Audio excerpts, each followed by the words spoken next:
The champagne flute trembled in my hand as I stood at the microphone, 300 faces staring up at me from the decorated ballroom floor.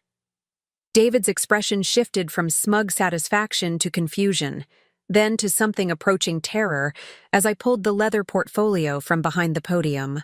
Before we jump back in, tell us where you're tuning in from. And if this story touches you, make sure you're subscribed, because tomorrow, I've saved something extra special for you. Ladies and gentlemen, I began, my voice steady despite the chaos of the past year. I have an announcement that will change Sterling Digital Solutions forever. David shot to his feet from the head table, Amanda's hand falling away from his arm. Rachel, what are you doing?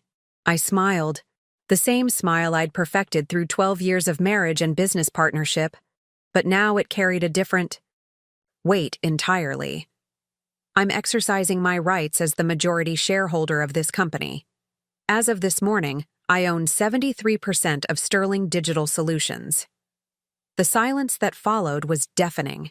David's face went white as I continued. Which means, effective immediately, you're fired. But let me back up.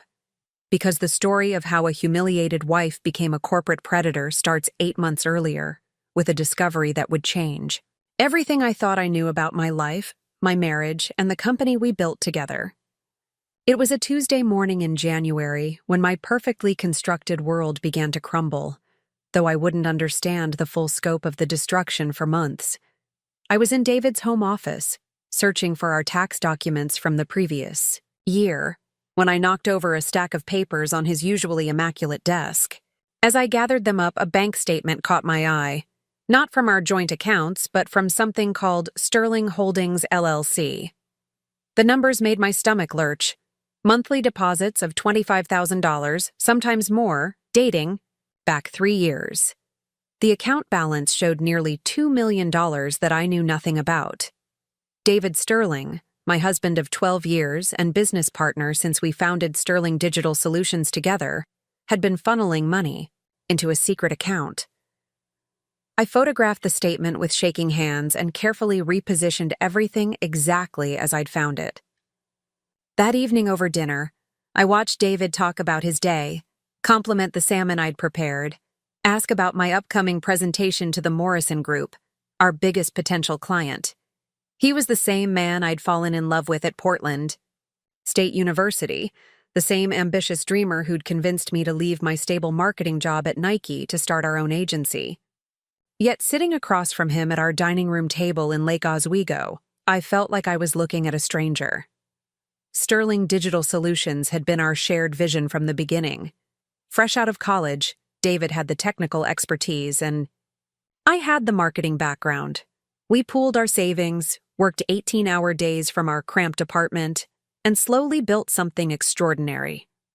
By our 5th year, we were Portland's fastest-growing digital marketing firm. By our 10th, we were competing with agencies in Seattle and San Francisco. The company had always been structured as a partnership. David held 45%, I held 45%, and we'd sold small stakes to key employees and early investors to raise capital and retain talent. Marcus Rivera, our CFO, held 3%. James Morrison, who'd given us our first major contract and later joined our board, held 2%. Various employees and contractors held the remaining 5% in tiny fractions. It was the perfect setup for a husband and wife team. Equal partners in business and in life, or so I believed. The discovery of the secret account gnawed at me through the following weeks. I began paying attention to details I'd previously overlooked, phone calls that David would take in private, weekend trips to the office that seemed unnecessary, late nights that he attributed to client emergencies but never seemed to result in new business or crisis management. Our relationship had evolved over the years from passionate newlyweds to comfortable partners. We rarely fought, but we also rarely talked about anything deeper than business strategies and weekend plans. David traveled frequently for client meetings and industry conferences. I managed the day-to-day operations and our largest accounts. We were efficient, successful, and emotionally distant in a way that I'd convinced myself was mature partnership. The first crack in our professional facade came during the Morrison Group presentation in February. This was the contract that would take Sterling Digital Solutions to the next level. A 5-year, $15 million partnership with one of the Pacific Northwest's largest retail chains. I'd spent months developing the strategy, building the pitch deck, and coordinating with our creative team. The presentation went flawlessly. James Morrison and his team were impressed with our comprehensive approach to their digital transformation. As we wrapped up, Morrison pulled me aside and said something that stuck with me. "Rachel, this is exactly the kind of innovative thinking that made me invest in Sterling originally. You're the strategic mind behind this company's success." That evening, David and I celebrated at our favorite restaurant in the Pearl District. Over wine, he seemed unusually focused on the financial aspects of the Morrison deal. $15 million over 5 years, he mused. That's going to require significant infrastructure investment up front. The revenue projections account for that, I replied. We'll need to hire 12 new people and upgrade our server capacity, but the margins work out beautifully by year 2. David nodded, but something in his expression bothered me. He looked calculating rather than celebratory, as if he were working through a problem I wasn't aware of. 2 weeks later, Marcus Rivera requested a private meeting. Marcus had been with us since year 3, recruited from a larger agency where he'd been undervalued despite his exceptional financial acumen. He was meticulous, ethical, and had never given me reason to doubt his loyalty to the company. We met at a quiet cafe near Pioneer Courthouse Square. Marcus looked uncomfortable, stirring his coffee repeatedly before speaking. "Rachel, I need to talk to you about some financial irregularities I've discovered." My heart rate spiked, but I kept my voice level. "What kind of irregularities?"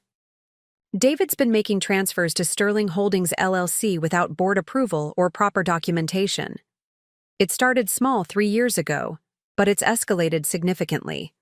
Last quarter alone, he moved $400,000. I feigned surprise while my mind raced. "Are you certain? Maybe it's a tax strategy or investment vehicle I'm not aware of." Marcus shook his head grimly. "I've asked him about it twice. The first time he said it was temporary cash management. The second time he told me to focus on my own responsibilities and not worry about executive decisions." "What are you suggesting?" "I think David is siphoning money from the company, potentially preparing for something big, maybe a buyout attempt or planning to start a competing firm." The possibility hadn't occurred to me, but it made terrifying sense.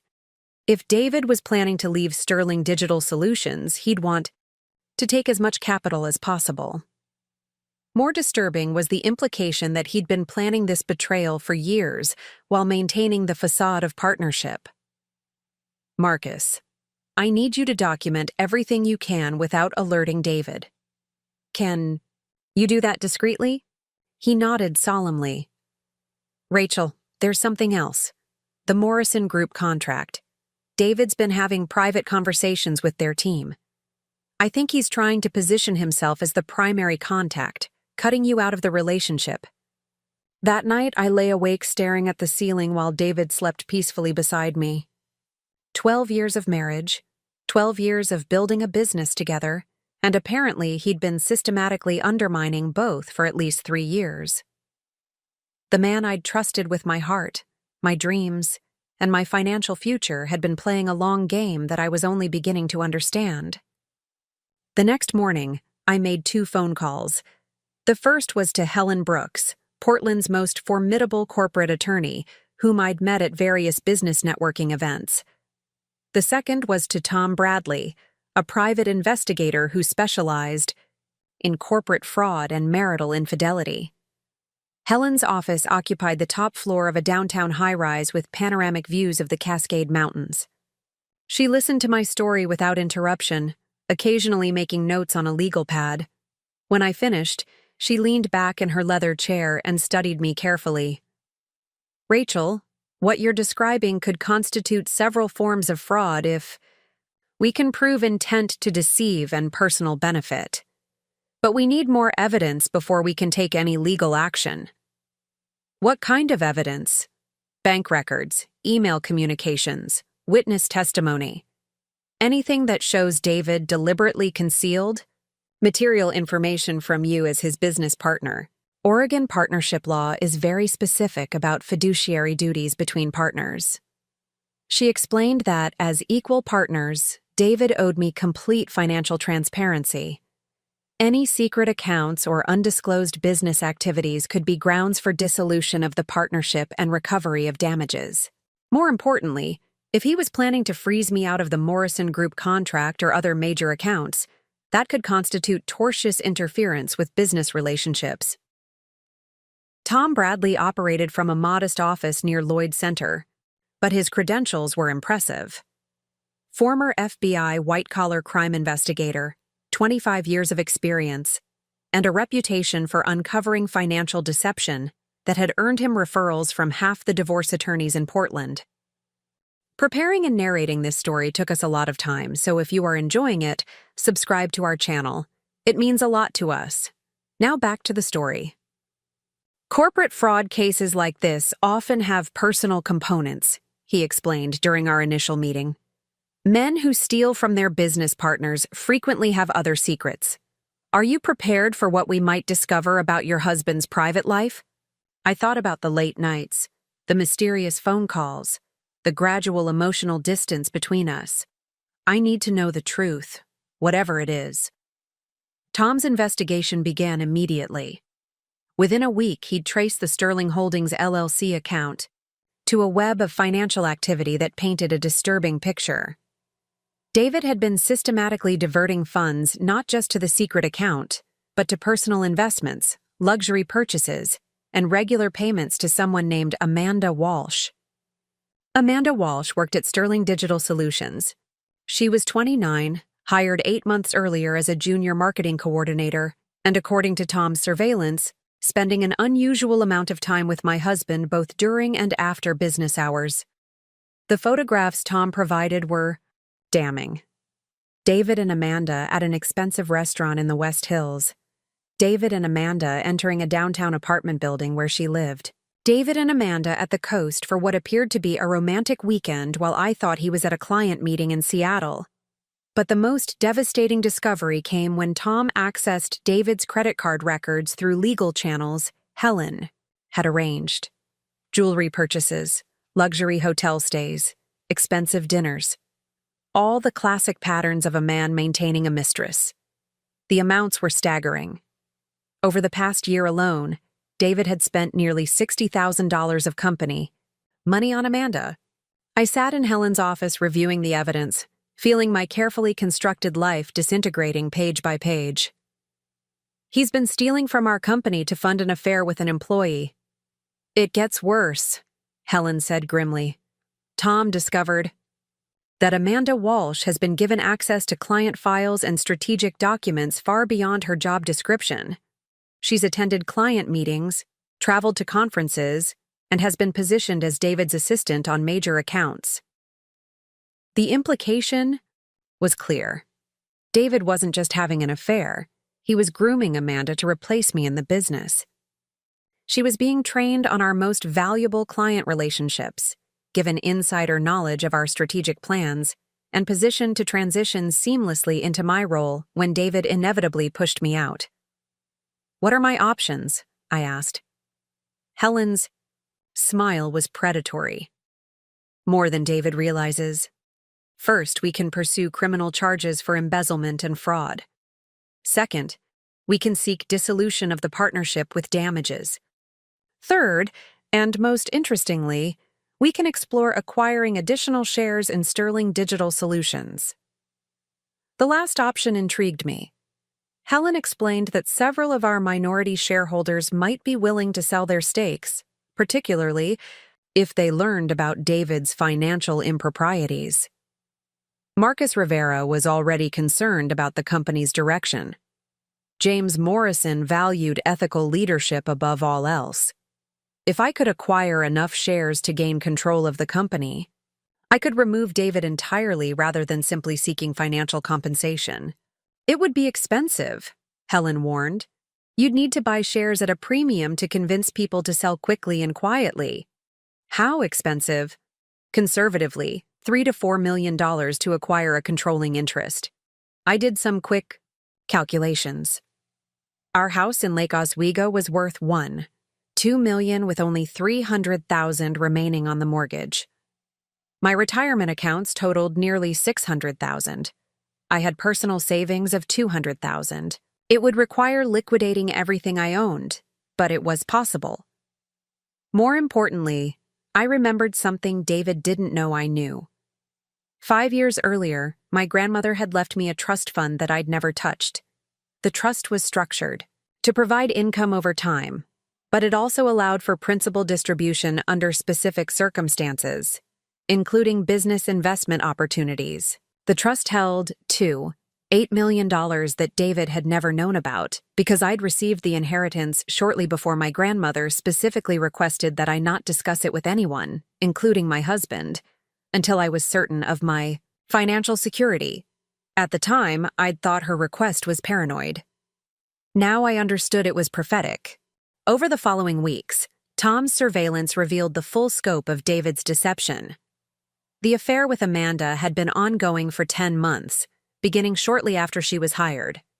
David had been systematically moving company resources to support not just their relationship, but Amanda's career advancement.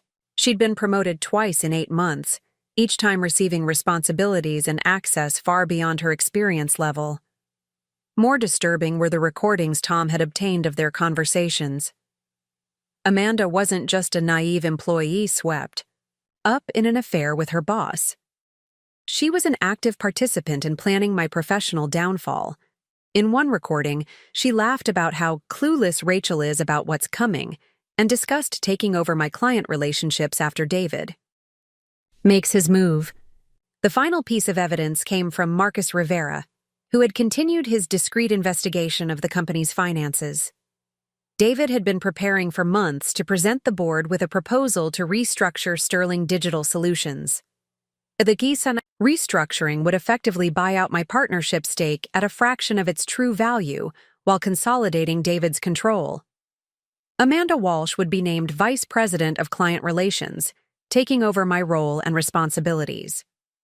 David had scheduled the board meeting for December 20th, 5 days after the annual Christmas party. He'd planned to announce the restructuring as a fait accompli, using his charm and Amanda's manufactured client relationships to convince the board that this was a natural evolution of the company's leadership. What David didn't know was that I'd spent the previous 6 months quietly acquiring shares from every minority stakeholder in Sterling Digital Solutions. Marcus had sold me his 3% immediately after learning about David's financial improprieties. James Morrison, appalled by the breach of fiduciary duty, sold me his 2% and agreed to help me acquire others. One by one, I'd approached employees and small investors, offering premium prices for their stakes in exchange for absolute confidentiality. By November, I owned 51% of Sterling Digital Solutions. By early December, I'd reached 73%. David Sterling, the man who'd stolen from our company to fund his affair and planned to steal my professional identity, was about to discover that his wife had become his boss. The Christmas party was scheduled for December 15th at the Nines Hotel in downtown Portland. It was our annual celebration, a chance for the entire Sterling Digital Solutions team to come together and celebrate another successful year. David had personally selected the venue and planned the evening, including a special announcement that he'd told me would recognize our evolving leadership structure. I knew exactly what that announcement would contain. What David didn't know was that I had an announcement of my own planned, one that would change everything forever. As I prepared for the party that evening, choosing a sleek black dress that projected confidence and authority, I reflected on how much I'd changed over the past year. The naive woman who'd discovered that mysterious bank statement had evolved into someone far more strategic, far more dangerous. David had underestimated me completely, assuming that 12 years of comfortable partnership had made me complacent and dependent. He was about to learn how wrong he'd been. The Christmas party at the Nines Hotel was everything David had envisioned. Crystal chandeliers cast warm light over the elegantly decorated ballroom, where our 150 employees mingled with clients and industry partners. The company had spared no expense, which I now understood was funded partly by the money David had been systematically stealing from our accounts. I arrived fashionably late, making my entrance in the black Armani dress I'd purchased specifically for this evening. Conversations paused as I moved through the crowd, accepting compliments and engaging in the small talk that had become second nature after years of company events. What no one knew was that I was mentally cataloging every person in the room, identifying allies and potential obstacles for what was about to unfold. David stood near the bar with Amanda, his hand resting possessively on her lower back. She wore a stunning red dress that I recognized from the credit card statements Tom had uncovered. My husband had spent $3,500 on that dress, charging it to the company as a client entertainment expense. The audacity was breathtaking, but I'd learned to appreciate David's arrogance. It had made him careless, and his carelessness had given me the ammunition I needed. Our eyes met across the room, and David raised his champagne glass in a mock toast. He thought he was celebrating his upcoming victory, the moment when he would announce my professional demise to our entire company. His smile was confident, almost gleeful, as if he were savoring the anticipation of my humiliation. Marcus Rivera approached me near the dessert table, his expression carefully neutral. "Everything ready for tonight?" he asked quietly. "Every detail has been arranged," I replied, sampling a chocolate truffle while maintaining my composure. "How do you think the staff will react?" "They trust you, Rachel. Most of them have suspected something was wrong for months. David's behavior has been increasingly erratic, and Amanda's rapid promotions haven't gone unnoticed." This was true. I'd spent weeks having discreet conversations with key employees, not revealing my plans but gauging their loyalty and concerns. What I'd discovered was that David's affair wasn't as secret as he believed. Office relationships rarely stay hidden, especially when they involve preferential treatment and obvious favoritism. Jennifer Kim, our lead graphic designer, had confided that Amanda frequently received assignments that should have gone to more senior staff. Robert Chen, our senior account manager, mentioned that David had been excluding him from client meetings while including Amanda despite her lack of experience. The pattern was clear to anyone paying attention, and our employees weren't stupid. The evening progressed according to David's carefully orchestrated plan. Dinner was served at 7, followed by the traditional awards ceremony recognizing outstanding employees. David played the role of benevolent CEO perfectly, praising team achievements and projecting the image of a company leader who valued every contribution. At 9 o'clock, he took the microphone for what everyone expected would be his standard end-of-year address. The room quieted as David began speaking about Sterling Digital Solutions' remarkable growth, our expansion into new markets, and the exciting opportunities ahead. "This year has been transformative for our company," he announced, his voice carrying the polished confidence of a man accustomed to being the center of attention. "We've signed our largest contract ever with the Morrison Group, expanded our team by 30%, and positioned ourselves as the premier digital marketing firm in the Pacific Northwest." Polite applause rippled through the audience. I stood near the back of the room, champagne glass in hand, watching David perform for what would be the last time as CEO of the company we'd built together. "Success of this magnitude requires evolution," David continued, and I could hear the shift in his tone that signaled the beginning of his planned announcement. "It requires making difficult decisions about leadership structure and organizational efficiency." This was the moment. David was about to reveal his restructuring plan, the scheme that would force me out while elevating Amanda to my position. He'd rehearsed this speech, probably with Amanda's input, crafting it to sound like a natural business evolution rather than the calculated betrayal it actually represented. After extensive consideration and consultation with our board of directors, David lied smoothly, since no such consultation had occurred, I'm pleased to announce significant changes to Sterling Digital Solutions' executive structure. The KT room grew quieter, sensing that something important was about to be revealed. I noticed several board members looking confused, which confirmed that David was implementing his plan without proper authorization. Effective January 1st, we'll be streamlining our leadership to better serve our clients and stakeholders. As part of this restructuring, Rachel Sterling will be transitioning away from her operational role to focus on new opportunities outside the company. A murmur of surprise swept through the audience. Many employees looked shocked, turning to locate me in the crowd. David's announcement was carefully worded to sound voluntary, but anyone with business experience understood what was happening. I was being forced out.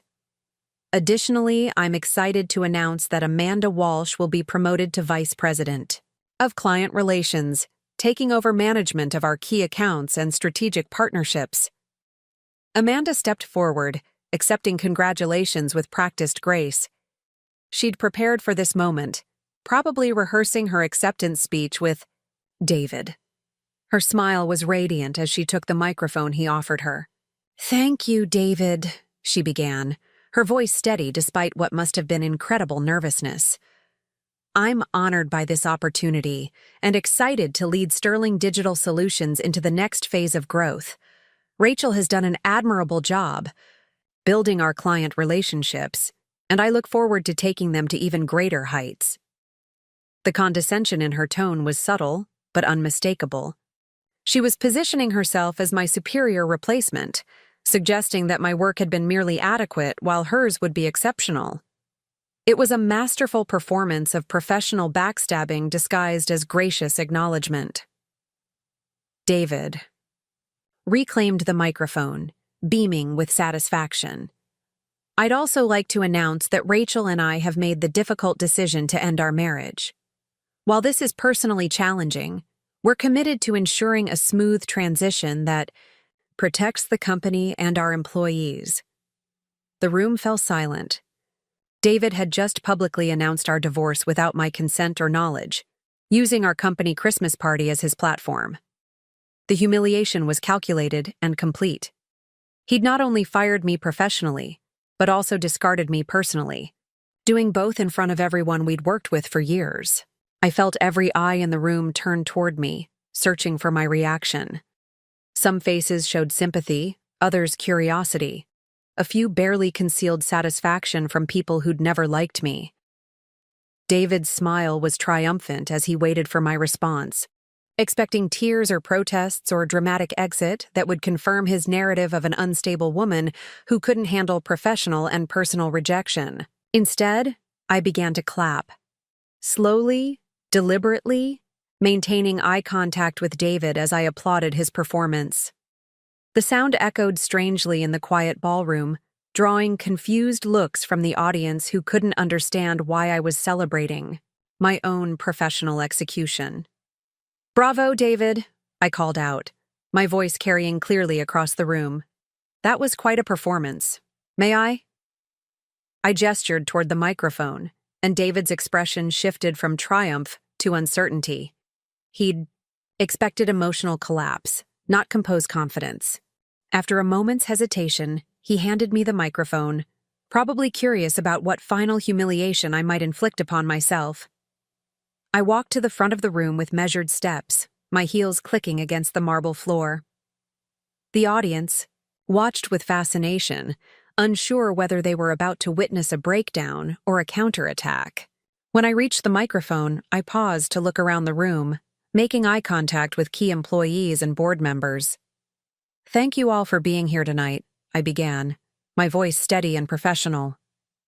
David is absolutely right that this has been a transformative year for Sterling Digital Solutions. What he hasn't told you is just how transformative it's been. David's face began to change as he realized I wasn't following his script.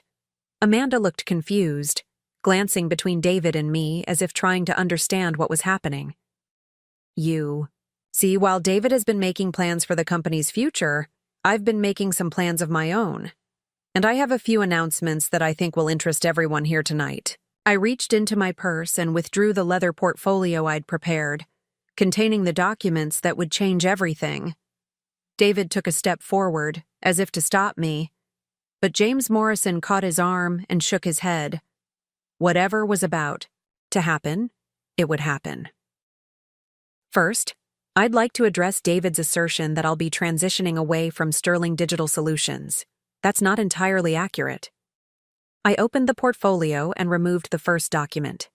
As of this morning, I am the majority shareholder of this company, owning 73% of all outstanding shares. The silence that followed was absolute. David's face went pale as the implications registered. Amanda looked confused, clearly not understanding the significance of what I'd just revealed. What this means, I continued, enjoying the moment immensely, is that I have controlling interest in Sterling Digital Solutions. I am effectively David's boss. And as the majority shareholder, I have some executive decisions to announce. David found his voice, though it came out as more of a croak. That's impossible. You don't have that kind of money. I smiled at him with genuine warmth for the first time in months. David, you know what you never learned about me in 12 years of marriage? I'm much smarter than you gave me credit for, and significantly more resourceful.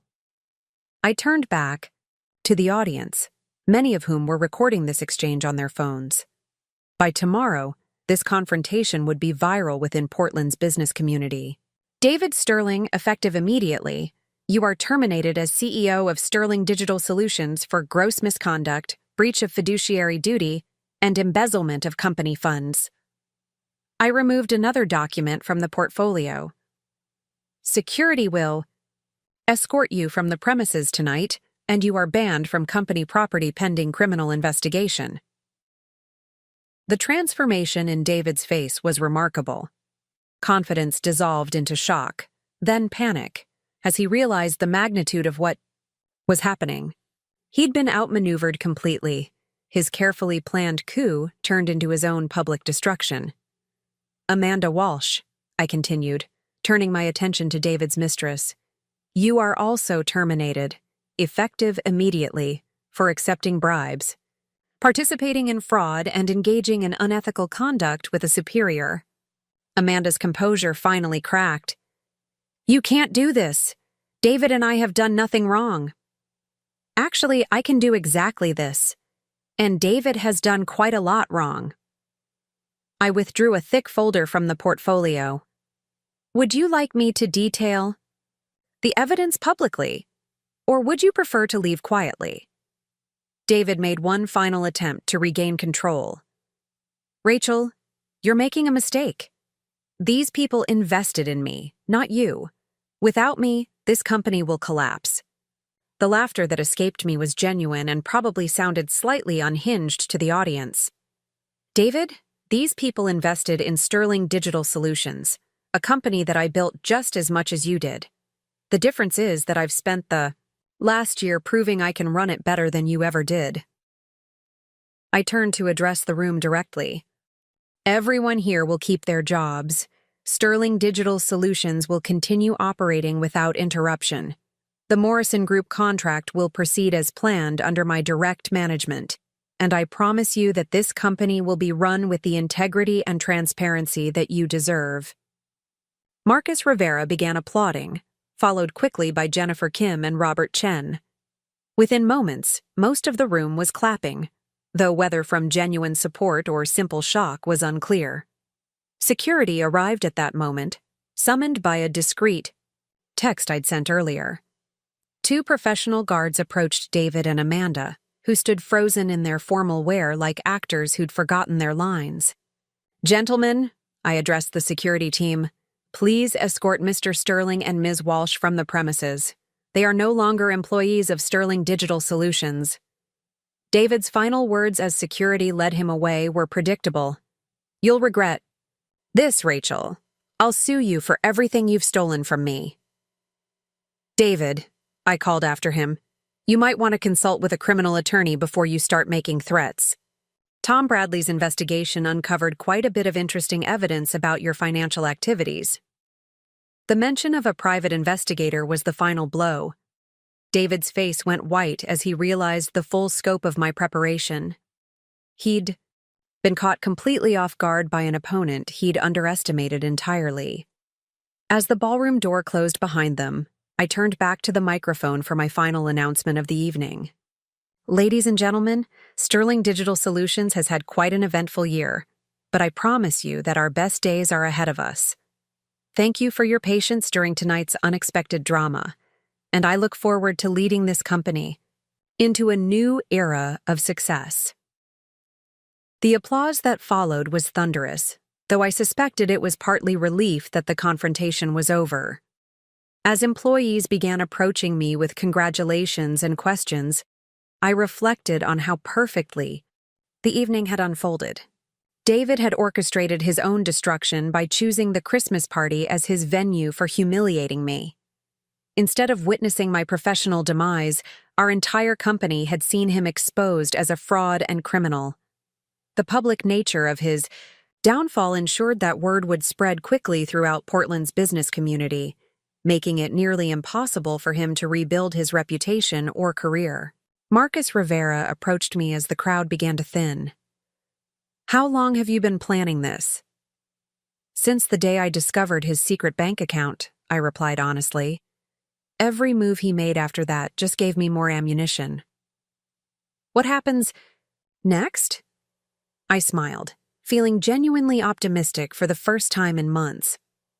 "Next, we run the best digital marketing company in the Pacific Northwest. Without David's ego and Amanda's incompetence dragging us down, we're going to exceed every goal we've ever set." The Christmas party continued for another hour, but the energy had completely shifted. Instead of celebrating David's announcement, employees were processing the dramatic reversal they'd witnessed. Many approached me privately to express support and share their own concerns about David's recent behavior. What struck me most was how many people had suspected something was wrong but hadn't felt comfortable speaking up. David's affair with Amanda hadn't been as discreet as they'd believed. His financial irregularities had been noticed by several department heads. His increasingly erratic management style had concerned multiple employees. I realized that David's downfall hadn't been caused solely by my investigation and planning. He'd been undermining himself for months through his own arrogance and carelessness. My role had been to accelerate and publicize his self-destruction, not to create it from nothing. As the evening wound down and employees began leaving, I stood, alone in the ballroom where my professional life had just been transformed. 12 years of marriage and business partnership had ended in spectacular fashion, but I felt no sadness or regret. David had chosen his path when he decided to steal from our company and betray our partnership. I had simply ensured that his choices had appropriate consequences. The real work would begin tomorrow. Running Sterling Digital Solutions as majority owner would require different skills than being an equal partner. I would need to rebuild trust with employees, reassure clients about the company's stability, and prove that my leadership could deliver the results David had promised but failed to achieve. But tonight, I allowed myself to savor the victory. David Sterling had tried to destroy me professionally and personally, using our company Christmas party as his weapon of choice. Instead, he had provided the perfect stage for his own downfall and my triumphant emergence as the leader Sterling Digital Solutions had always needed.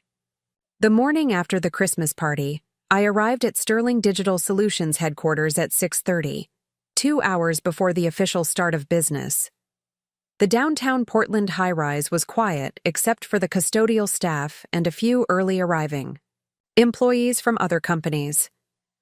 I needed time to prepare for what would undoubtedly be the most challenging day in my professional career. My first task was reviewing the termination paperwork Helen Brooks had prepared for David and Amanda. Both documents were legally bulletproof, citing specific instances of misconduct that Tom Bradley's investigation had uncovered. David's termination listed embezzlement, breach of fiduciary duty, misuse of company resources, and violation of the company's ethics policy regarding romantic relationships with subordinates. Amanda's termination focused on accepting bribes in the form of unearned promotions and gifts, participating in fraudulent activities, and violating workplace conduct standards. By 7:15, my phone began ringing. The first call came from James Morrison, whose early morning routine apparently included checking business news. "Rachel, I just saw the preliminary reports about last night. Are you prepared for the media attention this is going to generate?" "Good morning, James. Yes, I've been expecting increased scrutiny. Helen Brooks has prepared a media strategy that focuses on Sterling Digital Solutions' continued stability and growth under new leadership." "Smart approach. What about the employees? How are they handling the transition?" "I'm about to find out. I've called an all-hands meeting for 9 o'clock to address concerns and outline our path forward." James chuckled appreciatively. "David, always underestimated your strategic thinking. I'm glad I sold you my shares when you approached me. This company is in much better hands now." The second call came from Tom Bradley, whose surveillance work had provided the foundation for everything that transpired the previous evening. "Rachel, you should know that David contacted me at midnight last night, offering to pay double my fee if I'd claim my investigation was fabricated." "What did you tell him?" "I told him that integrity isn't negotiable and that attempting to suborn perjury is a felony. I also mentioned that all evidence has been secured with proper chain of custody documentation. This confirmed what I'd suspected about David's post-party strategy. Rather than accepting responsibility for his actions, he would attempt to discredit the evidence and portray himself as the victim of a vindictive ex-wife. It was a predictable response that Helen had already prepared for. By 8 o'clock, employees began arriving for work, many looking uncertain about what they might find. The security team I'd hired had worked through the night to change all access codes and retrieve David's company equipment. His office had been sealed pending the completion of our internal audit and the criminal investigation that would inevitably follow. Marcus Rivera arrived early, as I'd expected, carrying a laptop bag and wearing the determined expression of someone prepared for battle. "How bad is the fallout going to be?" "Professionally, we'll be fine. I've already spoken with our 3 largest clients to assure them of continuity.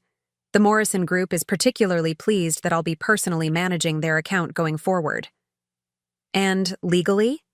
"Helen expects David will file for an injunction claiming wrongful termination and attempt to freeze company assets. We're prepared for that. Tom's evidence is comprehensive, and our documentation is thorough." What I didn't tell Marcus was the most disturbing discovery from Tom's investigation. The financial fraud extended far beyond David's affair with Amanda. Over the past 3 years, he'd been systematically overcharging clients and keeping the difference, falsifying expense reports to cover personal purchases, and using company credit for transactions that had nothing to do with business operations. The total amount of David's theft exceeded $800,000, not including the money he'd spent on Amanda. He'd been building a war chest for his planned departure from Sterling Digital Solutions, intending to start a competing firm with stolen capital and client relationships he'd cultivated using company resources. More troubling was evidence that David had been sharing confidential client information with industry competitors in exchange for referral fees. The Morrison Group contract, which I'd developed and negotiated, had been discussed with 3 other agencies before we'd even signed the agreement. David had been hedging his bets, ensuring he'd have options regardless of how his coup attempt played out. At 8:30, Amanda Walsh arrived at the building, apparently unaware that her access privileges had been revoked. Security intercepted her in the lobby, informing her that she was no longer employed and directing her to retrieve personal items under supervision. I watched from my office window as she argued with the guards, her professional composure finally cracking completely. Tom Bradley had discovered that Amanda's hiring hadn't been coincidental. She'd applied for positions at Sterling Digital Solutions repeatedly over the past 2 years, despite being underqualified for every role. Her persistence suggested a deliberate strategy to infiltrate the company, though whether this was related to her romantic pursuit of David or some other agenda remained unclear. What was clear was that Amanda had been feeding David information about employee concerns and client feedback that she'd gathered through casual conversations. She'd positioned herself as a confidant to several junior employees, encouraging them to share frustrations about management decisions and company policies. David had used this intelligence to identify potential supporters for his restructuring plan. The all-hands meeting began promptly at 9 o'clock in our largest conference room. Every employee was present, from senior managers to recent hires, creating a packed room with an atmosphere of nervous anticipation. I'd prepared remarks that would address the obvious questions while maintaining professional discretion about the personal aspects of the situation. Good morning, everyone. I know last night's events were unexpected, and I appreciate your patience as we navigate this transition. I paused to make eye contact with employees throughout the room. Sterling Digital Solutions remains financially stable, operationally sound, and committed to the same high standards of service that have made us successful. Jennifer Kim raised her hand immediately. Rachel, what does this mean for our current projects and client relationships? All projects will continue without interruption. Client relationships will be managed by the same account teams, with enhanced oversight to ensure seamless service delivery. The Morrison Group has already confirmed their confidence in our ability to execute their contract under my direct leadership. Robert Chen looked concerned as he asked, will there be layoffs or restructuring beyond David and Amanda's terminations? No layoffs are planned. Our staffing levels are appropriate for our current workload, and we're actually exploring expansion opportunities that could create additional positions. The questions continued for 30 minutes, covering everything from Christmas bonuses to summer vacation policies. What impressed me was the professionalism and maturity of the staff's concerns. Rather than gossip about personal drama, they focused on practical implications for their jobs and careers. Sarah Mitchell, one of our newest hires, asked the question I'd been expecting. Rachel, are you concerned about David starting a competing firm? David's professional options are significantly limited by legal constraints that I can't discuss in detail. What I can tell you is that Sterling Digital Solutions holds comprehensive non-compete agreements, client relationship protections, and intellectual property rights that prevent former employees from using our resources to compete against us. This was accurate but understated. Helen Brooks had spent weeks reviewing every contract David had signed over the years, identifying legal leverage that would make it nearly impossible for him to work in digital marketing within Oregon for at least 3 years. His theft of company resources and client information would likely result in criminal charges that would make him unemployable in any professional capacity. After the meeting, I spent the rest of the morning in individual conversations with department heads, reviewing their team's morale and addressing specific concerns. The consensus was cautiously optimistic. Most employees had suspected that something was wrong with David's leadership, and many were relieved that the uncertainty was over. Lisa Chen, our head of creative services, provided insight that surprised me. Rachel, I need to tell you something about Amanda that might be important. She'd been asking strange questions about client budgets and project timelines, information that wasn't relevant to her role. When I mentioned it to David, he told me to include her in budget discussions because she was being groomed for advancement. What kind of questions? Specific details about profit margins, client payment schedules, and contract renewal dates. She was also curious about which clients might be vulnerable to competitive approaches. This confirmed my suspicion that Amanda's role in David's scheme extended beyond romantic involvement. She'd been conducting corporate espionage, gathering intelligence that David could use either to leverage better deals with existing clients or to target them for his planned competing firm. Tom Bradley arrived at noon with additional evidence that painted an even more disturbing picture of David's activities. His investigation had uncovered communications between David and 2 other digital marketing firms in Seattle, discussing the possibility of sharing client lists and coordinating pricing strategies to eliminate smaller competitors. these communications could constitute antitrust violations, Tom explained as we reviewed the documents in my office. David was participating in discussions about market manipulation and price fixing. How solid is the evidence? Email records, phone recordings, and witness testimony from a former employee at one of the Seattle firms who was uncomfortable with the arrangement. This goes well beyond simple business fraud into federal criminal territory.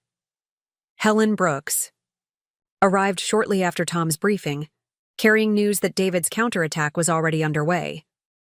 He'd retained Portland's most expensive corporate litigation firm and was threatening to file multiple lawsuits challenging his termination, my acquisition of company shares, and what he characterized as a conspiracy to destroy his reputation. His lawyers are competent but not creative, Helen assessed. They're pursuing standard wrongful termination claims and attempting to challenge the validity of share transfers. What they haven't realized is that we have documentation proving David breached his fiduciary duties long before we took any action against him. The legal strategy was straightforward. David's theft of company resources and violation of partnership agreements had voided his employment contract and justified his immediate termination. His attempts to challenge my share acquisitions would fail, because every transaction had been conducted legally with willing sellers who were fully informed about the company's financial situation. More importantly, David's threats to sue for defamation or conspiracy would backfire spectacularly. Discovery processes would require him to provide testimony under oath about his financial activities, potentially exposing him to additional criminal charges. Helen was confident that his lawyers would eventually advise him to accept a settlement that minimized his legal exposure, rather than risk a trial. The afternoon brought unexpected developments that revealed the full scope of David's betrayal. Marcus Rivera's continued audit of company finances uncovered a pattern of bid rigging that had cost Sterling Digital Solutions hundreds of thousands in potential revenue. David had been sharing our proposal details with competitors, allowing them to underbid us on major contracts while splitting the savings through consulting fees. Look at this pattern, Marcus explained, spreading financial documents across the conference table. Every time we lost a major contract over the past 18 months, David received a consulting payment from a shell company within 30 days. The amounts roughly correspond to the profit margins on the contracts we lost. The implications were staggering. David hadn't just been stealing from Sterling Digital Solutions directly. He'd been sabotaging our competitive position to generate personal income. The Morrison Group contract was probably the only major deal he hadn't undermined, likely because he needed it to succeed for his restructuring plan to appear credible. Jennifer Kim's discovery added another layer to the conspiracy. While organizing David's former office, she'd found draft presentations that outlined plans for Sterling Digital Solutions 2.0, a new company that would have employed identical branding, similar services, and what appeared to be our entire client list. He was planning to duplicate everything, Jennifer explained, showing me the presentation materials. Same logo design, same color scheme, even similar employee titles, and organizational structure. Tom Bradley's analysis of David's computer files revealed the timeline for this plan. He'd intended to announce the restructuring in December, force me out by February, and launch his competing firm by April. Amanda would have transitioned from Vice President of Client Relations at Sterling Digital Solutions to Chief Marketing Officer at the new company, bringing our client relationships and proprietary methodologies with her. The plan was audacious in its scope and breathtaking in its betrayal. David had spent years building relationships with our clients, employees, and business partners specifically to steal them for his own benefit. Every dinner party we'd hosted, every networking event we'd attended, every professional relationship we'd cultivated had been part of his long-term strategy to destroy the company we'd built together. Late in the afternoon, I received a call from Detective Maria Santos of the Portland Police Bureau's White-Collar Crime Unit. Tom Bradley's evidence had been forwarded to law enforcement, and a formal criminal investigation was being opened into David's financial activities. Mrs. Sterling, we'd like to schedule an interview to discuss your husband's alleged embezzlement and fraud. We're also interested in the antitrust implications of his communications with other firms. Of course, Detective. Helen Brooks is my attorney, and we're prepared to cooperate fully with your investigation. We should also inform you that Mr. Sterling has retained counsel and is claiming that these allegations are part of a malicious prosecution stemming from your divorce proceedings. I'd expected this defense strategy. David would attempt to characterize the criminal investigation as vindictive action by a spurned wife rather than legitimate law enforcement response to documented crimes. It was a predictable but ultimately futile approach, given the strength of the evidence Tom had gathered. The day concluded with a conference call involving Helen Brooks, Tom Bradley, Detective Santos, and representatives from the Oregon State Bar's Ethics Committee. David's plan to steal client relationships and company resources had violated multiple professional conduct rules in addition to criminal statutes. The evidence suggests a pattern of behavior that goes back at least 3 years, the bar representative explained. If Mr. Sterling holds any professional licenses or certifications, those will be subject to disciplinary action pending the outcome of criminal proceedings. As I drove home to Lake Oswego that evening, I reflected on how dramatically my life had changed in less than 24 hours. Yesterday morning, I'd been the unknowing victim of an elaborate betrayal. Tonight, I was the majority owner of a thriving company, preparing to testify in multiple criminal and civil proceedings against the man I'd been married to for 12 years. The personal cost was significant. My marriage was over, my trust in intimate relationships was shattered, and my financial security depended entirely on the success of Sterling Digital Solutions under my leadership. But the professional opportunities were extraordinary. For the first time in my career, I had complete control over strategic decisions, unlimited authority to implement my vision, and freedom from the constraints of partnership with someone whose values were fundamentally incompatible with mine. David had tried to destroy my professional identity and steal the company we'd built together. Instead, his betrayal had freed me from a relationship that was limiting my potential and given me the motivation to become a better leader than I'd ever been as his equal partner. The investigation into David's crimes would continue for months, but the most important battle had already been won. Sterling Digital Solutions would survive and thrive under my leadership, while David faced the consequences of years of fraud, theft, and betrayal. Justice wasn't just being served, it was being delivered with the precision and thoroughness that David's systematic deception deserved.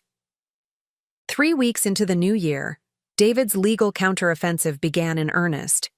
His attorney, Richard Blackwood, from the prestigious firm of Blackwood, Sterling & Associates, filed a comprehensive lawsuit challenging every aspect of my actions. The irony of the firm's name wasn't lost on me. David had chosen lawyers whose partnership structure mirrored what ours used to be, perhaps hoping for some symbolic advantage. The lawsuit contained 7 separate claims: wrongful termination, breach of partnership agreement, conspiracy to commit fraud, defamation, intentional infliction of emotional distress, conversion of company assets, and attempted extortion. Each claim was crafted to portray me as a vindictive ex-wife who had manufactured evidence and manipulated business relationships to destroy an innocent man's career. Helen Brooks reviewed the filing with the detached professionalism of someone who had seen every possible legal maneuver. "This is desperation masquerading as strategy," she concluded after reading all 47 pages.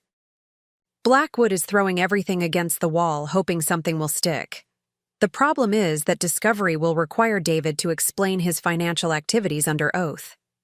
How long will this take to resolve? 6 months minimum, possibly longer if David wants to drag it out. But Rachel, there's something else you should know. I've been contacted by attorneys representing 2 other companies. They're investigating whether David used similar tactics at his previous positions."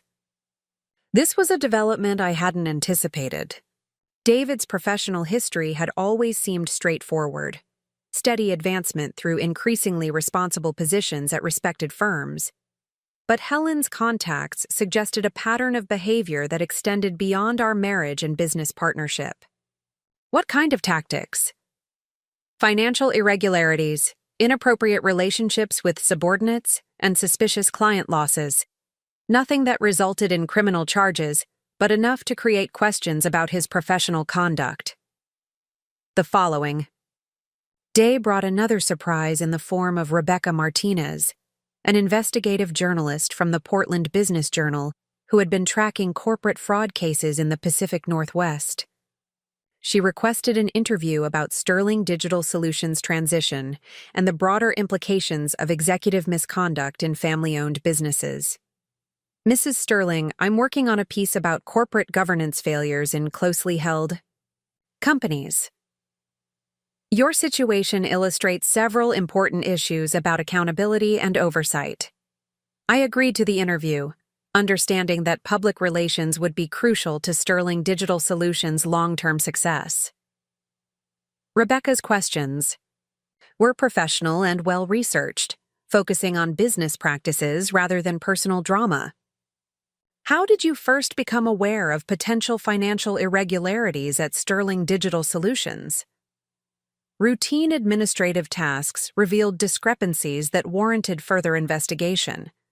Once we identified concerning patterns, we engaged professional advisors to conduct a comprehensive review. What measures have you implemented to prevent similar issues in the future? We've established enhanced financial controls, mandatory disclosure requirements for all executive decisions, and independent oversight of major transactions. Transparency and accountability are now fundamental to our operations.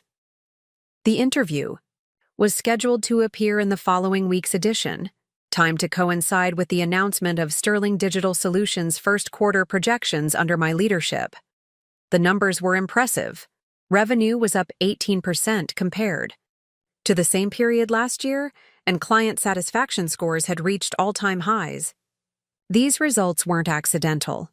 The removal of David's disruptive influence had allowed our talented staff to operate more efficiently and creatively. Without his micromanagement and political maneuvering, departments were collaborating more effectively and producing higher quality work. The Morrison Group had already requested to expand their contract based on the exceptional results we delivered in January. Tom Bradley's investigation continued to yield disturbing revelations about David's activities. His analysis of email records revealed that David had been in contact with a headhunter specializing in poaching employees from successful companies. The plan was to recruit key staff members from Sterling Digital Solutions to his new firm, offering them significant salary increases funded by stolen company resources. Look at this communication thread, Tom explained, displaying emails on his laptop screen. David was specifically targeting your best performers, Jennifer Kim, Robert Chen, and Marcus Rivera. He'd already made preliminary offers to all three. Did any of them respond positively? Not according to the email records. In fact, Jennifer forwarded David's approach to her personal attorney, asking about the legality of his recruitment tactics while he was still employed here. This explained why Jennifer had been so supportive during the transition. She'd been dealing with David's unethical behavior for months, understanding the situation better than I'd realized. Her loyalty to Sterling Digital Solutions wasn't just professional courtesy. It was active resistance to David's attempts to destroy the company. Marcus Rivera provided additional context when I discussed Tom's findings with him privately.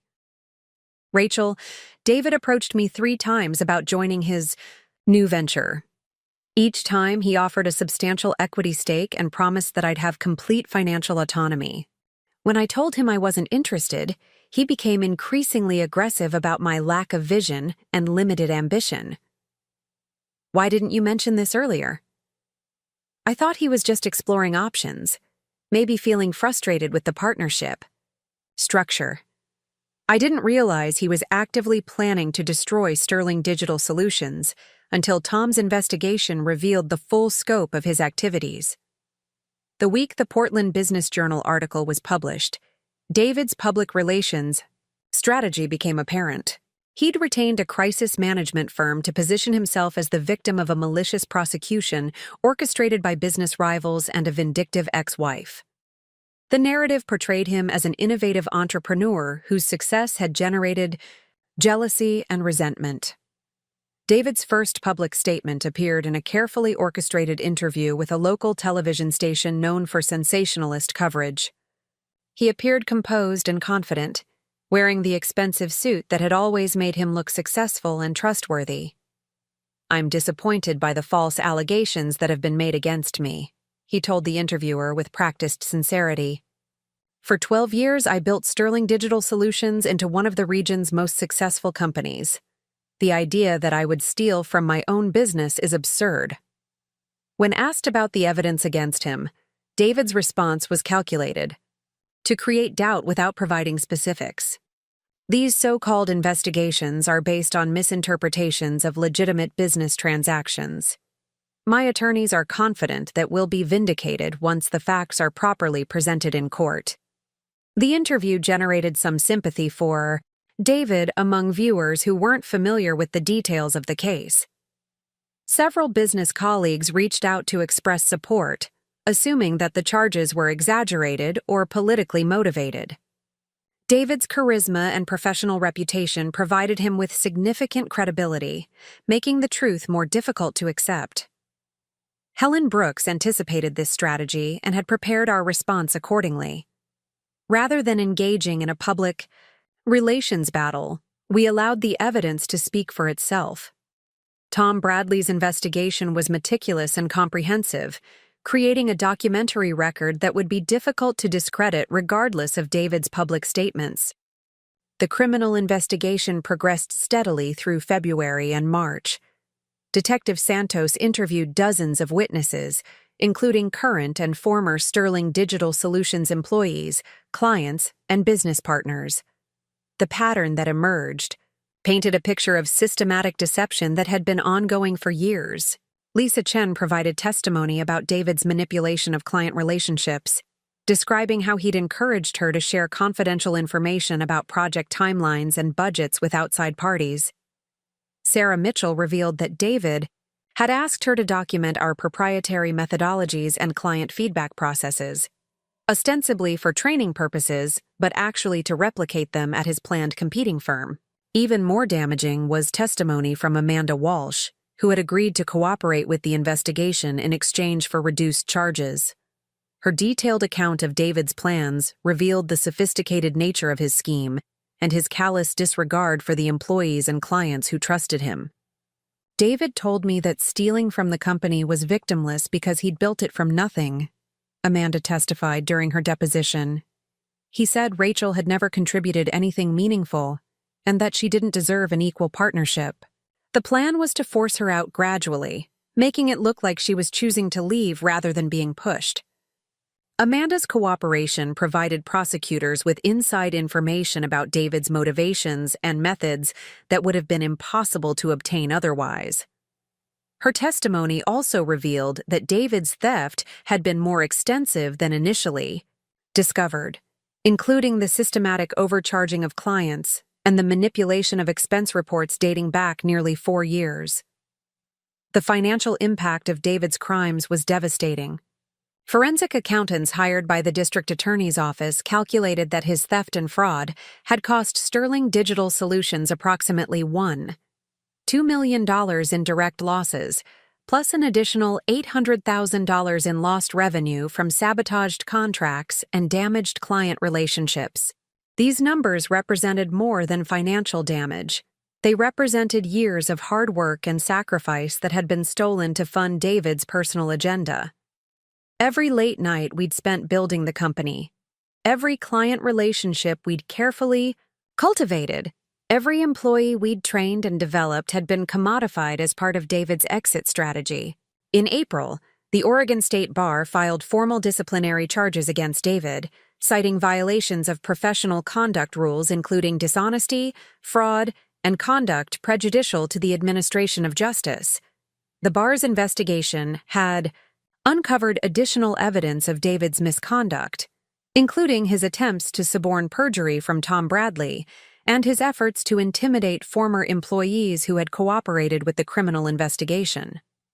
The disciplinary charges carried the potential for permanent disbarment, effectively ending David's ability to practice law in Oregon or any other state.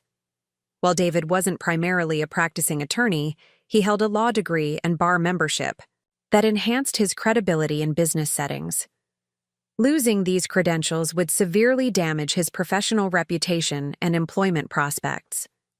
David's response to the escalating legal pressure was to intensify his attacks on my credibility and motivations. His attorneys filed additional motions, claiming that I had violated discovery rules by failing to disclose the full extent of my share acquisitions. They argued that my purchase of minority stakes had been conducted in secret to avoid triggering disclosure requirements and that I had misrepresented my intentions to the shareholders who sold their positions. Helen Brooks dismantled these arguments methodically, providing documentation that every share purchase had been conducted with proper legal representation and full disclosure of relevant information. The shareholders who sold their stakes had been informed about David's financial irregularities and had made informed decisions to exit their positions before the situation became public. David's attorneys are trying to create the impression that you acted deceptively, Helen explained. During one of our strategy sessions, the problem with this approach is that it requires them to argue that legitimate business transactions were somehow fraudulent, while ignoring David's actual crimes. The contrast between David's legal strategy and the evidence against him became increasingly stark as the case progressed. While his attorneys focused on procedural challenges and character assassination, prosecutors built a comprehensive case documenting systematic theft, fraud, and betrayal of fiduciary duties. In May, Sterling Digital Solutions received industry recognition that validated my leadership transition. The Portland Business Awards named us Company of the Year in the Professional Services category, citing our growth, innovation, and ethical business practices.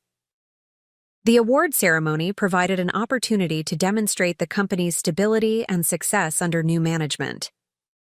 Sterling Digital Solutions exemplifies the best of Portland's business community, the award presenter announced.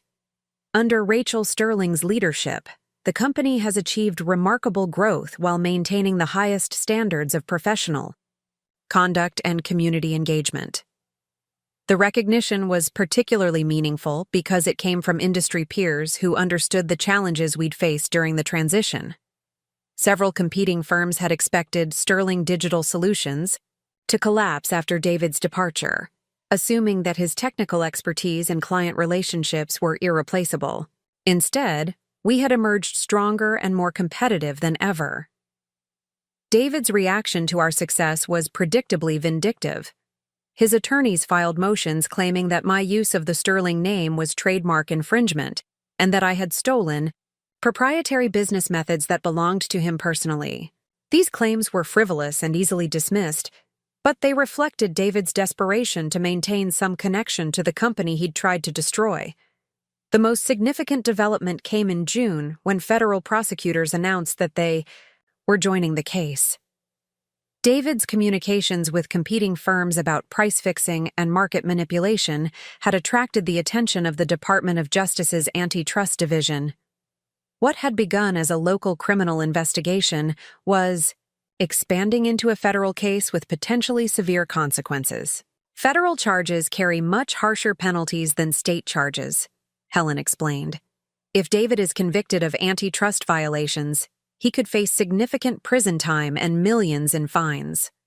The federal investigation also had implications for the other companies David had been working with. 2 Seattle firms were now under scrutiny for their role in the price-fixing scheme, and several executives had retained counsel to protect themselves from potential charges. David's legal problems were multiplying faster than his attorneys could address them. The criminal case, civil lawsuits, bar disciplinary proceedings, and federal investigation created overlapping pressures that made it increasingly difficult for him to maintain his public facade of innocence. By summer, the weight of evidence against David had become overwhelming. Tom Bradley's investigation had been supplemented by federal resources, creating a comprehensive picture of criminal activity that spanned multiple years and jurisdictions. The case files contained thousands of documents, recorded conversations, financial records, and witness testimonies that collectively proved David's guilt beyond any reasonable doubt. The question was no longer whether David would be convicted, but rather what penalties he would face, and whether he would accept a plea agreement or force prosecutors to present their case at trial. His attorneys had begun discussing potential plea negotiations, recognizing that their client's position was becoming untenable. For Sterling Digital Solutions, David's legal troubles had become a marketing advantage. Clients and prospects viewed our company as having successfully identified and eliminated corruption, demonstrating strong corporate governance and ethical leadership. The crisis that David had intended to destroy us had instead validated our integrity and competence. As I prepared for what would likely be David's final legal maneuvers, I reflected on how completely the situation had reversed from his original plan. Instead of forcing me out of the company we'd built together, David had eliminated himself while strengthening my position beyond anything I could have achieved as his partner. His betrayal had been thorough and devastating, but ultimately self-defeating. The very qualities that had made him dangerous, his ambition, intelligence, and ruthlessness, had also made him careless and overconfident. He had underestimated both my capabilities and my determination, assuming that 12 years of comfortable partnership had made me complacent and dependent.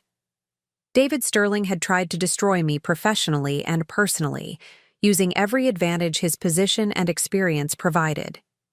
Instead, he had created the circumstances for his own destruction and my emergence as a leader capable of extraordinary things. The reckoning came on a crisp October morning, exactly 10 months after I'd discovered David's secret bank account. Federal prosecutors had assembled their case with the precision of a Swiss watchmaker, creating an unassailable narrative of fraud, theft, and betrayal that even David's expensive legal team couldn't dismantle. The courtroom in downtown Portland was packed with familiar faces from the business community, media representatives, and Sterling Digital Solutions employees who had requested time off to witness the conclusion of a saga that had consumed nearly a year of their professional lives. I sat in the front row behind the prosecution table, wearing the same black Armani dress I'd worn to our Christmas party confrontation, though now it carried different symbolism entirely. David entered the courtroom flanked by his attorneys, looking thinner and older than I remembered. The confident CEO who had once commanded every room he entered now appeared diminished, his expensive suit unable to disguise the toll that months of legal pressure had taken on his appearance and demeanor. Judge Patricia Williams called the court to order and reviewed the plea agreement that David's attorneys had finally negotiated after months of fruitless resistance. The federal charges alone carried a potential sentence of 15 years, while the state charges added another decade. Faced with overwhelming evidence and the prospect of multiple trials, David had finally accepted reality. "Mr. Sterling," Judge Williams addressed him directly, "you are pleading guilty to conspiracy to commit wire fraud, embezzlement of corporate funds, violation of antitrust regulations, and breach of fiduciary duty. Do you understand that these charges carry a combined maximum sentence of 25 years in federal and state prison?" David's voice was barely audible as he responded, "Yes, Your Honor." "Do you acknowledge that you systematically stole approximately $2 million from Sterling Digital Solutions over a period of 4 years?" "Yes, Your Honor." "Do you acknowledge that you participated in price-fixing schemes with competing firms, violating federal antitrust regulations?" "Yes, Your Honor." Each admission felt like vindication for every sleepless night I'd spent wondering if I was paranoid, every moment of self-doubt I'd experienced while building my case against him. David Sterling, the man who had tried to convince me that I was emotionally unstable and professionally incompetent, was publicly confessing to crimes that made him a felon and a disgrace to the business community he'd once aspired to lead. The sentencing hearing that followed revealed the full scope of David's crimes in devastating detail. Federal prosecutors presented evidence that his financial fraud extended beyond Sterling Digital Solutions to include tax evasion, money laundering through offshore accounts, and fraudulent insurance claims related to company equipment that had never been damaged or stolen. Assistant U.S. Attorney Jennifer Walsh, no relation to Amanda, despite the shared surname, methodically documented David's pattern of deception with charts, graphs, and financial records that painted an undeniable picture of systematic criminal behavior. Your Honor, the defendant's crimes weren't impulsive mistakes or momentary lapses in judgment. They represent a calculated, sophisticated scheme to defraud his business partner, his employees, his clients, and the government itself. Mr. Sterling created an elaborate web of false companies, fictitious expenses, and fraudulent documents designed to steal money and conceal his theft from detection. The prosecutors had discovered that David's planning had been even more extensive than originally suspected.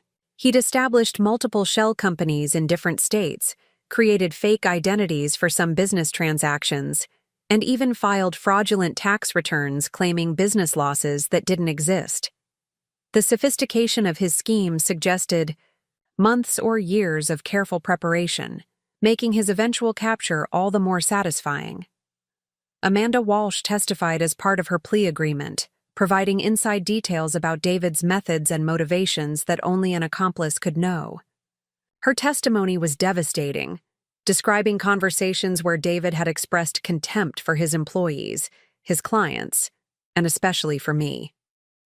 David told me that Rachel was too stupid to notice what he was doing, Amanda testified, her voice steady but her face flushed with apparent shame. He said she was a typical suburban housewife playing at being a businesswoman, and that she'd never built anything without his help.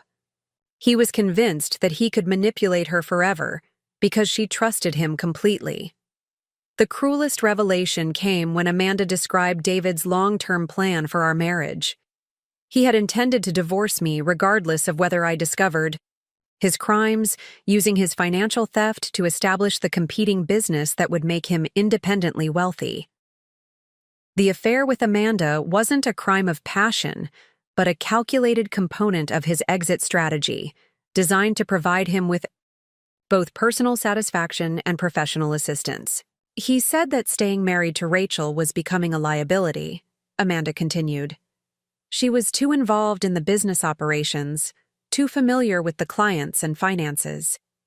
His plan was to force her out of the company first, then divorce her when she couldn't afford a good attorney to fight for a fair settlement. This testimony explained David's increasingly distant behavior over the past several years. Every romantic gesture he'd made, every anniversary celebration, every expression of love and commitment had been performed while he was actively planning my professional and financial destruction. The marriage I'd believed was troubled but salvageable had actually been a cover for systematic betrayal. When it came time for victim impact statements, I stood to address the court with remarks I'd carefully prepared over many sleepless nights. The words came from a place of profound hurt, but also from strength I hadn't known I possessed. Your Honor, David Sterling didn't just steal money from Sterling Digital Solutions.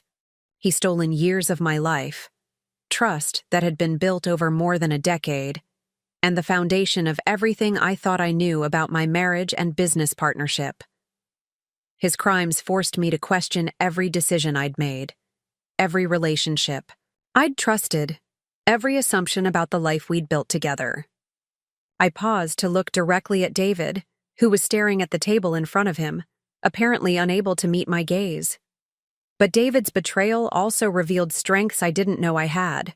Running Sterling Digital Solutions without his interference has shown me what the company could become when led by someone who actually cares about the employees, the clients, and the community we serve.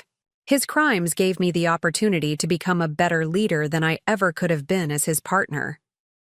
The impact on Sterling Digital Solutions employees had been significant, but ultimately positive.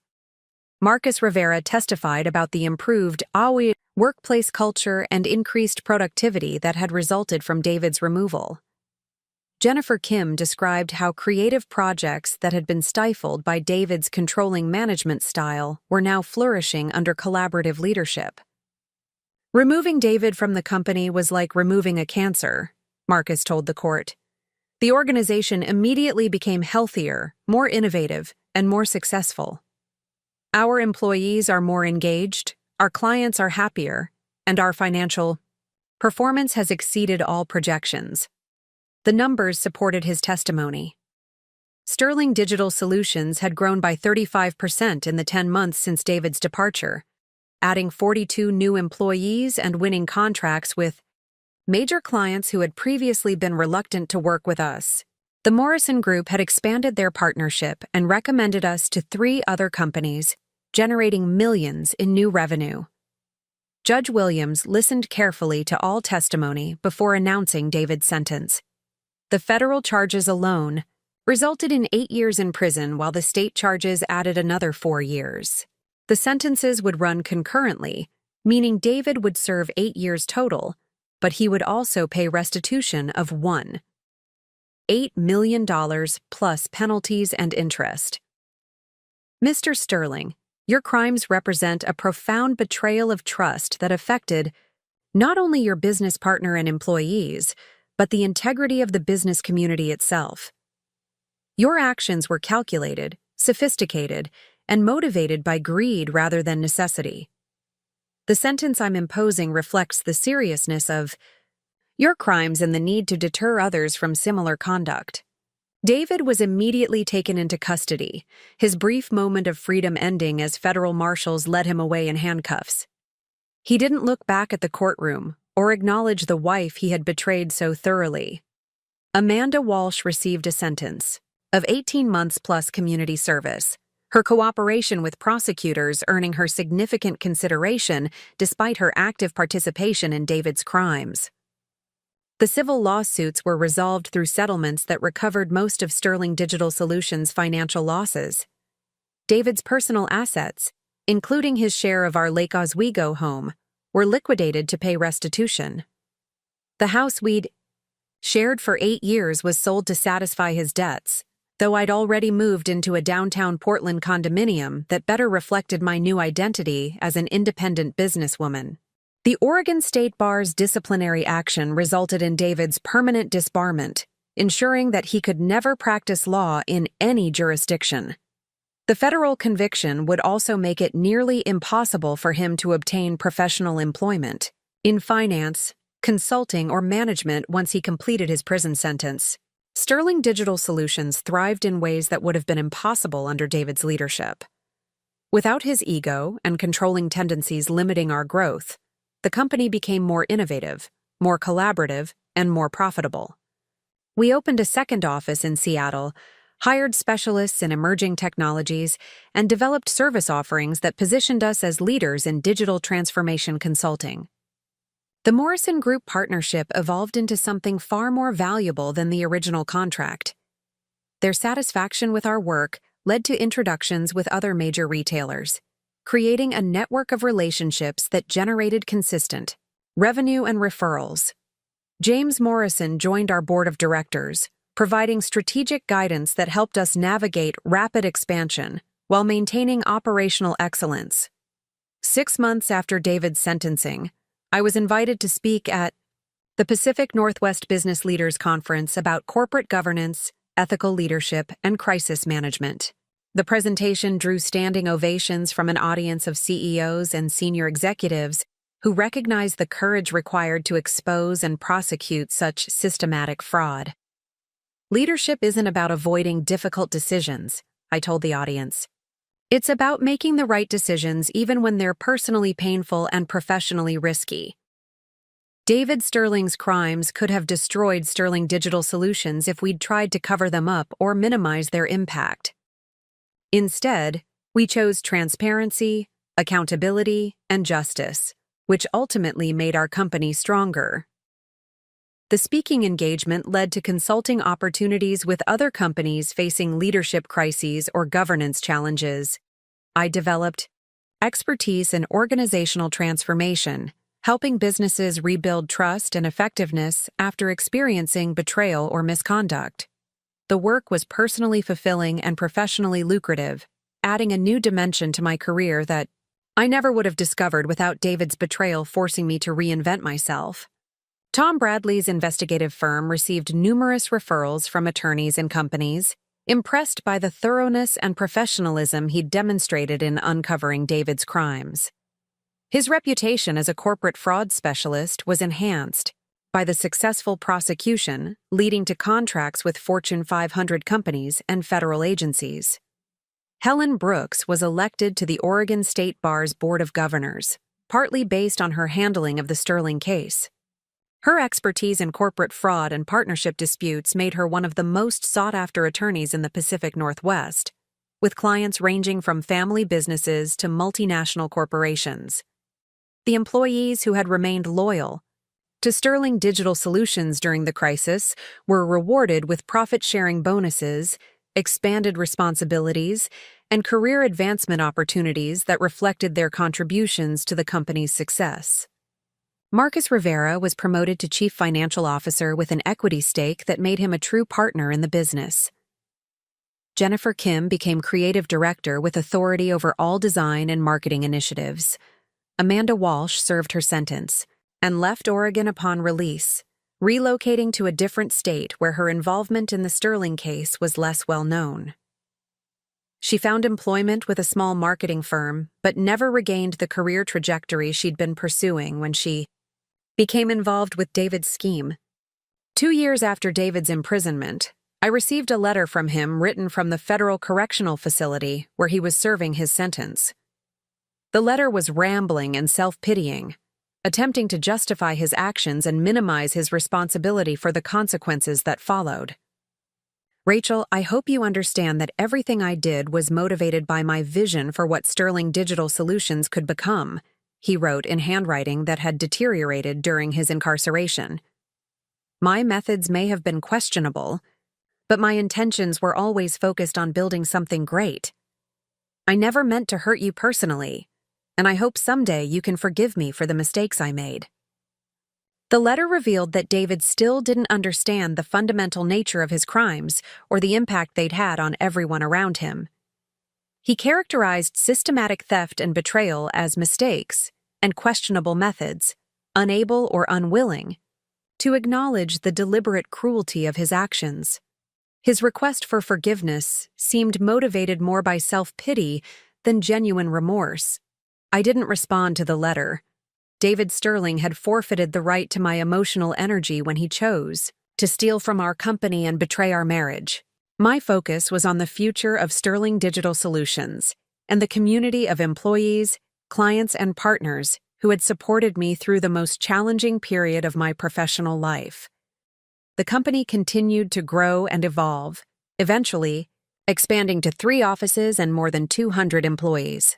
We developed a reputation for ethical business practices, innovative solutions, and exceptional client service that made us the preferred partner for companies throughout the Pacific Northwest. The Morrison Group relationship led to national contracts that established Sterling Digital Solutions as a significant player in the digital marketing industry. 5 years after David's conviction, Sterling Digital Solutions was acquired by a national consulting firm for $48 million, providing financial security for all employees and substantial returns for shareholders.